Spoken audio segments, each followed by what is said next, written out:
Today we will be discussing organizing the essay, which includes your introduction, your body, and your conclusion paragraphs. Your introduction should always be your first paragraph. Your introduction gives the reader an idea of what your paper will be about. It's similar to a roadmap. It will guide your reader from point A to point B. You want to start out your paper by using general statements about the topic you will be covering. And you also want to make sure that you state all of your main points that you will cover throughout your paper. When supporting your main points, you want to make sure that you include any text that you're going to be talking about within your paper to support these points. You should always include the title of the text, the author, and you want to give a brief description of the text so that the reader gets an idea of how these texts are able to enhance what you're talking about and help you to prove your point. You want to include your thesis, which is your stance on the topic, which will usually be at the end of your paragraph. It should be clearly stated what your argument will be and what your stance is. The thesis should always be supported by each paragraph. If you feel like you're not supporting it, the reader will be able to catch on to that. So you want to make sure that you're able to state your thesis and stick to it throughout your paper, because that's what your main point is and that's what you mainly be discussing.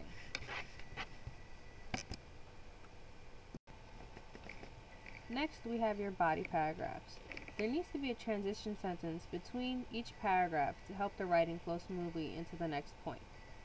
You always want to start out with a topic sentence. The topic sentence should reflect the idea of the whole paragraph. And you want to make sure that you support this topic sentence along with your thesis throughout this paragraph. If you're using quotes, you want to make sure that you explain the quote so that the reader can see how it helps to prove your point.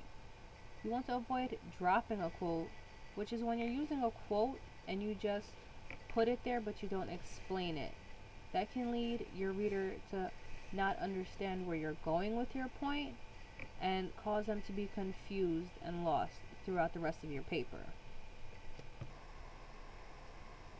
Finally, you're on to your conclusion. Your conclusion should bring your essay to a close. You always want to leave the readers wanting to know more about your topics that you're discussing, and this can be done by maybe adding in a rhetorical question or two. This way, if the reader is really interested in what you're discussing, they can go ahead and look it up themselves and really see like why you chose this topic and why did you choose your stance on the topic.